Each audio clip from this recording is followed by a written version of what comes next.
अस्सलाम वालेकुम, वेलकम करती हूँ मैं आपको अपने चैनल एजुकेशन विद जिया के साथ। और एज़ यूजुअल एक और बहुत ही ज़्यादा इम्पॉर्टेंट और you can say demanding topic है जो मैं आपके लिए लेके आई हूँ। और ब्लूम टेक्सोनॉमी है, आपको पता होगा, आप अच्छे से जानते होंगे इस टॉपिक को। इसमें जो फर्दर 3 डोमेन्स हैं उनको हम डिटेल में करेंगे डिस्कस इस वीडियो में।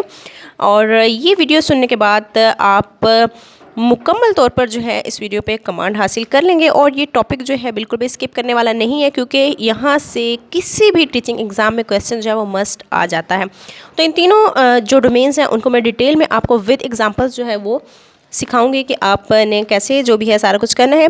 तो चलते हैं वीडियो की तरफ, लेकिन उससे पहले मैं आपको कहूँगी, अगर अभी तक आपने मेरे चैनल को सब्सक्राइब नहीं किया, आप मेरे चैनल से नहीं जुड़े, तो चैनल को ज़रूर सब्सक्राइब कर लें ताकि मेरी आने वाली जितनी भी इंपॉर्टेंट वीडियोस हैं वो आप तक टाइमली मिल सकें। तो चलते हैं वीडियो की तरफ, रहना मेरे साथ। I am Jiya and my channel name is education with जिया।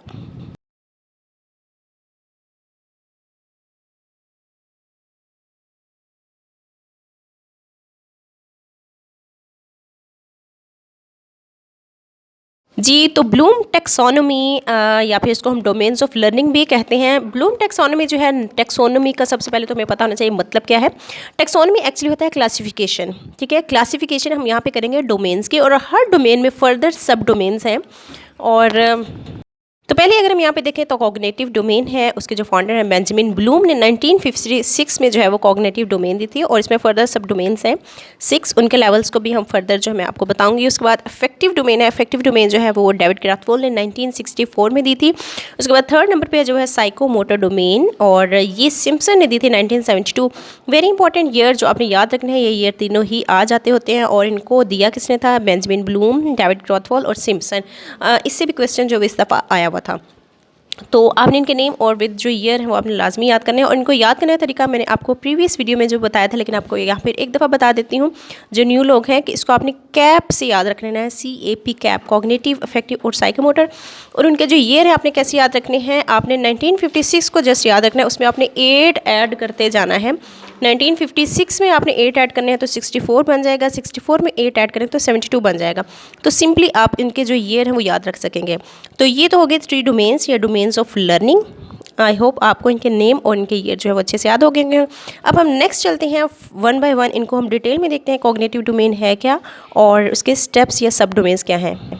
अच्छा, सबसे पहले तो ब्लूम टेक्सोनोमी है क्या। ब्लूम टेक्सोनोमी जो है, इसमें सेट है 3 हेरारिकल मॉडल्स। हेरारिकल मॉडल्स मतलब लोअर टू हाईएस्ट। जैसे मैस्लो की थ्योरी है, उसने लोअर टू हाईएस्ट जो है वो अपने लेवल्स दिए थे, physiological needs, safety needs, love and belonging, self esteem and self actualisation. इसी तरह ब्लूम टेक्सोनोमी में जो है 3 हेरारिकल मॉडल्स दिए हैं। मॉडल्स लाइक यहाँ पे कोग्निटिव डोमेन और अफेक्टिव डोमेन और साइकोमोटर डोमेन, 3 डोमेन्स को उसने यहाँ पे मॉडल्स बोला है। उसमें जो फर्दर सब डोमेन्स हैं उनको हेरारिकल का मतलब क्या है कि ईजी टू कॉम्प्लेक्स, ठीक है। जैसे कॉग्निटिव डोमेन में अगर हम देखें तो नॉलेज है, फिर कॉम्प्रीहेंशन है, फिर एप्लीकेशन है, एनालिसिस है, सिंथेसिस एंड देन एवेल्यूशन। इसको डिटेल में मैं आपको आगे बताऊंगी।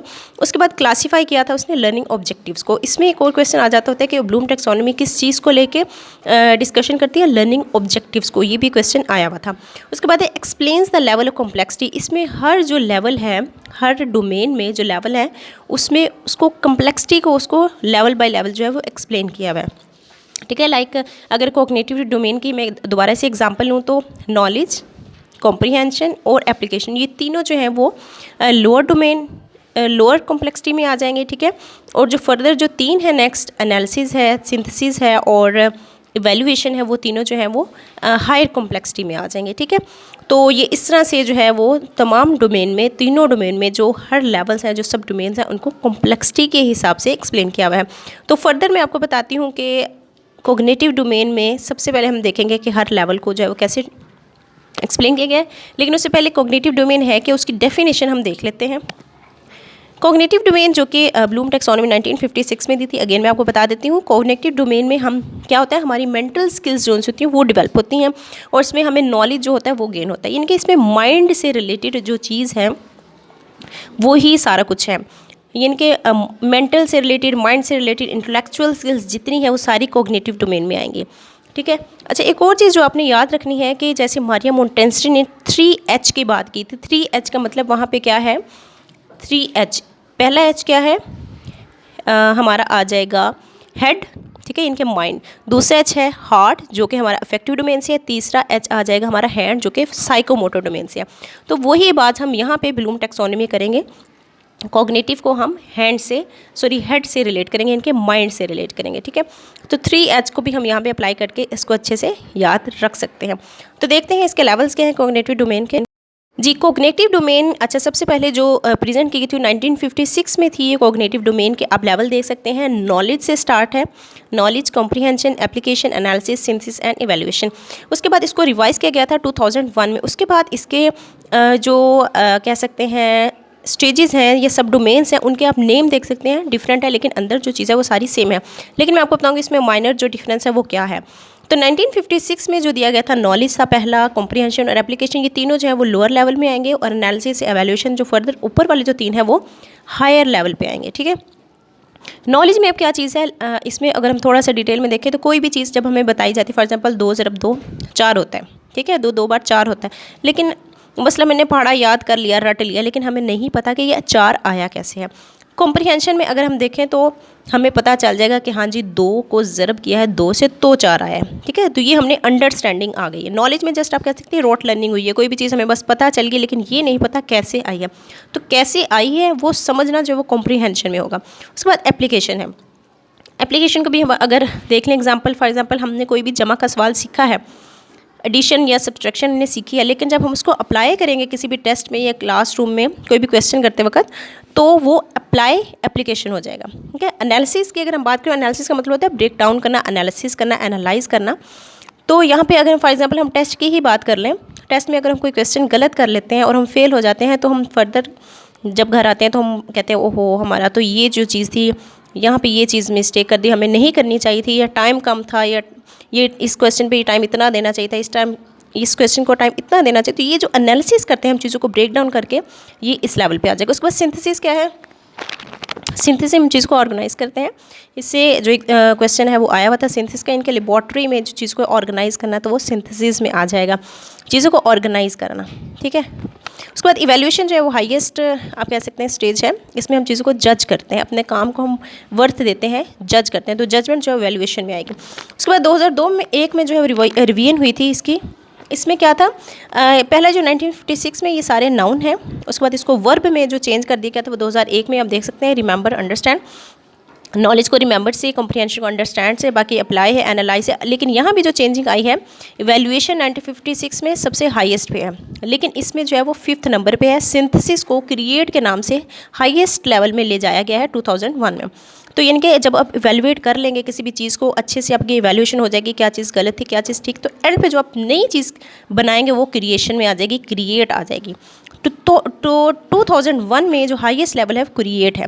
तो MCQs अब यहाँ पे कंफ्यूजिंग आ सकता है कि अगर 1956 के हवाले से वो पूछेंगे हाईएस्ट लेवल तो इवैल्यूएशन होगा, और 2001 के हिसाब से अगर कोई MCQs आ जाए तो आपने क्रिएट लगाना है हाईएस्ट लेवल, ठीक है। आपने ऑप्शन देख लेनी है, क्या है ऑप्शन है, remember, understand, apply, analyse, evaluate, create. तो आपने हाईएस्ट लेवल क्रिएट लगाना है और लोएस्ट जो है वो रिमेंबर लगाना है। और 1956 से आ जाए तो अपने लोएस्ट नॉलेज लगाना है और हाईएस्ट वैल्यूएशन लगाना है, ठीक है। होप आपको कॉग्निटिव डोमेन जो है वो अच्छे से समझ आ गई होगी। अब अगर हम नेक्स्ट चलें तो वो है अफेक्टिव डोमेन में। ओके जी, नेक्स्ट है अफेक्टिव डोमेन। अफेक्टिव डोमेन जो है वो 1964 में, यस 1964 में डेविड क्रैथवोल ने दी थी। और अफेक्टिव डोमेन में क्या है, अफेक्टिव डोमेन जो है जितनी भी हमारी फीलिंग्स हैं, हमारे इमोशंस हैं, हमारे बिहेवियर्स हैं, उनसे रिलेटेड जो भी हमारी लर्निंग होती है वो सारी इफेक्टिव डोमेन में आएगी, ठीक है। क्योंकि हम किसी एक डोमेन से ही लर्निंग नहीं कर सकते, हम माइंड से, ठीक है, उसके अलावा हमारे इमोशंस से भी लर्निंग होती है, और हमारी फिजिकल एक्टिविटी से, मोटर स्किल्स से भी हमारी लर्निंग होती है। तो ये तीनों डोमेन से मिल के ही हमारी लर्निंग हो सकती है। हम सिंपल अगर हम कहें कि एक डोमेन से लाइक कॉग्निटिव माइंड से ही हम लर्निंग कर सकते हैं, तो ऐसा नहीं है। तो ये तीनों डोमेन्स की बात जो है वो की जाती है इसमें। तो अफेक्टिव डोमेन का आपको पता चल गया, जितनी हमारी फीलिंग्स, बिहेवियर्स और इमोशंस से रिलेटेड जितनी भी हम चीज़ें सीखते हैं, जो भी हमारी लर्निंग होती है वो अफेक्टिव डोमेन में आएगी। अब इसके अगर हम लेवल की बात करें तो सब डोमेन्स जो है कितनी है जी। तो स्टेप्स ऑफ इफेक्टिव डोमेन जो है वो सबसे पहले है receiving, then responding, then valuing, फिर ऑर्गेनाइजिंग एंड कैरेक्टराइजिंग। अच्छा, एक और चीज़ मैं आपको बताती चलूँ कि ज़्यादातर क्वेश्चन जो है ना 90 to 95% क्वेश्चन जो कॉग्निटिव डोमेन से आता है, ठीक है। अफेक्टिव डोमेन और साइकोमोटर डोमेन से इतना डिटेल में क्वेश्चन कभी भी नहीं आया। ज़्यादा हद है आपसे जस्ट वो सब डोमेन से इनके नेम पूछ सकते हैं, और इनकी तरतीब आपको पता होनी चाहिए जो कि आई भी थी इस दफ़ा। टेस्ट में पीपीएससी के एग्जाम में आया हुआ था ये क्वेश्चन। बस आपको तरतीब पता होनी चाहिए, इतनी डिटेल में नहीं पूछा जाता, जस्ट कॉग्निटिव डोमेन से आपसे क्वेश्चन ज़्यादातर आते हैं। बहरहाल एनीवे फिर भी मैं आपको थोड़ा थोड़ा सा जो है इसको एक डिटेल में बता देती हूँ। तो रिसीविंग में क्या होता है कि कोई भी जो चीज़ है वो हम रिसीव करते हैं, इनके विलिंग होते हैं हम कोई भी चीज़ रिसीव करने में। फॉर एग्जांपल बहुत सारी फॉर एग्जांपल क्लास में कोई नया बच्चा आता है और हम क्लास में बैठे हैं, तो वो टीचर जो है वो उस नए स्टूडेंट का काम नाम लेगा तो हम फ़ौरन से एक्टिव हो जाएंगे, हाँ जी हम कि वो उस नए स्टूडेंट का नाम लिया, हम उसकी तरफ देखना शुरू हो जाएंगे। तो ये रिसीविंग है। बहुत सारी आवाज़ें हमें आ रही होती हैं एट अ टाइम, लेकिन हम जिस आवाज़ को ज़्यादा वैल्यू देते हैं वो रिसीविंग है। अब रिस्पॉन्डिंग क्या है? रिस्पॉन्ड करना, यानी कि हम किसी चीज़ को रिस्पॉन्ड करेंगे। फॉर एग्ज़ाम्पल हम किसी ग्रुप में डिस्कशन कर रहे हैं और हम खुद से चाह रहे हैं कि हम प्रेजेंटेशन दें, प्रेजेंट करें, तो वो रिस्पॉन्डिंग हो गया। वैल्यूइंग फॉर एग्ज़ाम्पल बहुत सारी किताबें हैं, तो उसमें आप किस किताब को ज़्यादा वैल्यू दे रहे हैं। फॉर एग्ज़ाम्पल आप इंग्लिश को ज़्यादा वैल्यू दे रहे हैं तो आप वैल्यूइंग के वो ज़ुमरे में आ जाएगा। बहुत सारी किताबें, आप उनमें से एक किताब को जिसको वैल्यू देंगे। उसके बाद ऑर्गेनाइजिंग क्या है? आप उसी हिसाब से जो है टाइम टेबल सेट कर लेंगे कि आपने इस किताब को इतना टाइम देना है। इंग्लिश आपकी फेवरेट है, वैल्यू दे दी, आपने उसको किस तरह ऑर्गेनाइज करना है, कितने टाइम टेबल में आपको उसको पढ़ना है। करेक्टराइजिंग जो है आपका हाईएस्ट लेवल में आ जाएगा, ठीक है। तो ये 5 स्टेप्स जो हैं आपको इतनी डिटेल में जाने की बिल्कुल भी ज़रूरत नहीं है, तो टू द पॉइंट बात होनी चाहिए, इतना डिटेल में जाने की ज़रूरत नहीं है। तो टेस्ट के लिए जो चीज़ ज़रूरत थी वो मैंने आपको बता दी है। तो ये थे स्टेप्स ऑफ इफेक्टिव डोमेन। अब अगर हम नेक्स्ट बात करें तो है वो नेक्स्ट है साइकोमोटर डोमेन। साइकोमोटर डोमेन जो है वो 1972 में सिम्पसन ने दी थी, और इस डोमेन में जितनी भी हमारी मोटर स्किल्स हैं, जितनी हमारी फिजिकल एक्टिविटीज़ हैं, इनके हाथ पाँव हिलाने से, हमारे जिस्म को हरकत देने से, जितनी भी हमारी जो चीज़ें हम लर्न करेंगे वो हमारे सारा साइकोमोटर डोमेन में आ जाएगा, ठीक है। फॉर एग्जाम्पल हम स्केचिंग कर रहे हैं, फॉर एग्जाम्पल हम रनिंग कर रहे हैं, हम बॉल थ्रो कर रहे हैं, हम भाग रहे हैं, ठीक है, हम कोई चीज़ जो है वो बना रहे हैं, खेल रहे हैं, तो सारा जितना भी हमारा हाथ पाँव हिलाने से, हमारी पूरी बॉडी मूवमेंट से जितनी भी हमारी लर्निंग होगी वो सारी साइकोमोटर डोमेन में ही हम कंसिडर करेंगे, ठीक है। अब इसकी अगर हम डोमेन्स की बात करें, अच्छा जी, अब स्टेप्स अगर हम देखें साइकोमोटर डोमेन के, तो अगेन मैं बताऊंगी, आपको बहुत ज़्यादा डिटेल में जाने की ज़रूरत नहीं है। आपको इसके जिस स्टेप्स के नेम आने चाहिए और उनका जो एक कह सकते हैं तरतीब है वो आपको पता होना चाहिए, ठीक है।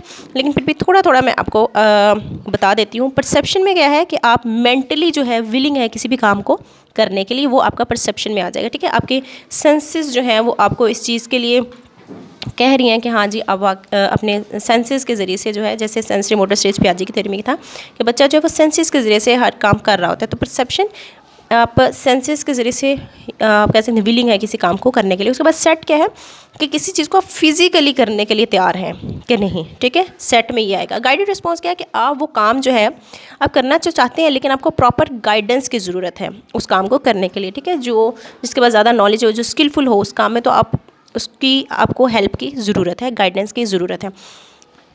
आगे मैकेनिज़्म है कि जो हर इंसान होता है उसके काम करने की जो अंदाज़ होता है वो मुख्तलिफ होता है, ठीक है।